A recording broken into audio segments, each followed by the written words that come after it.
LGBTQ+ university students across the country walk out over religious discrimination.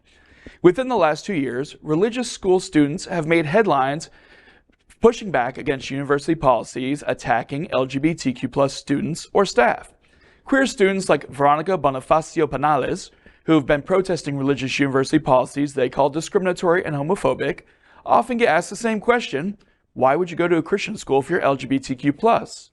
Well, for many of these students, the fight at religiously affiliated universities is part of a significant push from within Christianity towards more inclusive beliefs to, as activists at Seattle Pacific University put it, quote, deconstruct harmful theologies on sexuality, gender, and queerness, end quote. And as they've reminded their thousands of social media followers, you can be queer and Christian. They staged a month-long sit-in at Seattle Pacific University, a private school associated with the Free Methodist Church, against a policy that forbids hiring LGBTQ+ people. They've called on Baylor University, which affirms marriage between a man and a woman as the, quote, biblical norm, to officially recognize an LGBTQ+ student advocacy group. At Denver University, students will be walking out in solidarity with queer students at BYU. At Western Illinois University, Casa Latina Cultural Center will be participating as a way to urge institutions to implement Title IX to these religious universities who are exempt. We are sitting in living proof that churches can be queer accepting. We're broadcasting from Sunshine Cathedral, massive queer church, community resources here. And a lot of queer people are Christian. They're not mutually exclusive. You know, Jesus said, love thy neighbor. You know, your identity and your personal beliefs don't have to conflict. And these students get it in a way some of the older members of these organizations don't. And they're pushing that they want to be queer and Christian in an open, inviting way. And I absolutely love this. Is it awful that when I was reading this story, my first thought was, why don't you just go somewhere else? Why don't you just have, take your educational money and take it to a school that actually sees you and supports you? Is that bad to say?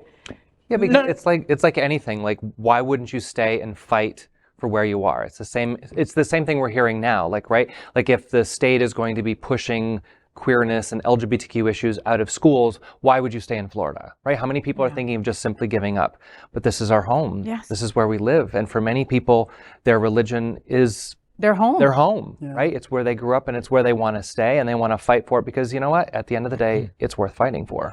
Yeah, and it's also cultural and familial, so I get it, and kudos to the people who are standing up and fighting, but I would want to go somewhere where I feel I'm accepted, right? No, and where my peers are. Of course. And where there are other LGBTQ plus people.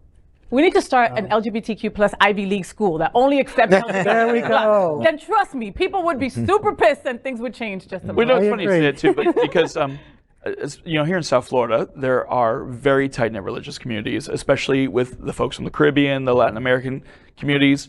It's very religious, and that means a lot. If you can get your church to change their views, that goes a long way to helping your family members and your community accept you. And sometimes, you just want to move, and sometimes you want to be with your family and your community because they're your friends, and they don't understand that who you are is something that can be okay in the family of religion. And it's a tough fight. Props to all these students fighting to make a difference. It's the new Stonewall. Really, is these youth fighting for acceptance. We owe our youth so much. Don't we? Yeah. But I'm sort of tired of the fight of change from within. And God bless them. I get it. God bless them. I really do. I hope that their walkouts make an impact, and I hope that they do make changes at their universities. But at some point, you just have to admit that the gays have been abused by religion for centuries, if not millennia, and in America, they're able to use their religion as a constitutionally protected bludgeon against any group they don't like. And at some point, and I reached this a long time ago, you just kind of say, screw it. You're not better than us. We will at least be equal to you. And it's great to have inclusive churches like Unity on the Bay. Yeah. That's a place I've gone to for many years. Yeah, you could be queer and spiritual. Yeah, exactly. But queer and Christian seems to be just a little bit harder. Yeah, okay, I agree. LGBTQ+ news is vital for our community and for the broader world as a whole.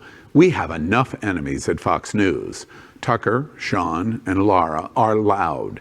We need passionate allies. Happening Out Television Network, Queer News Tonight, and It's Happening Out are literally out of the closet and into the headlines. Our community needs your support.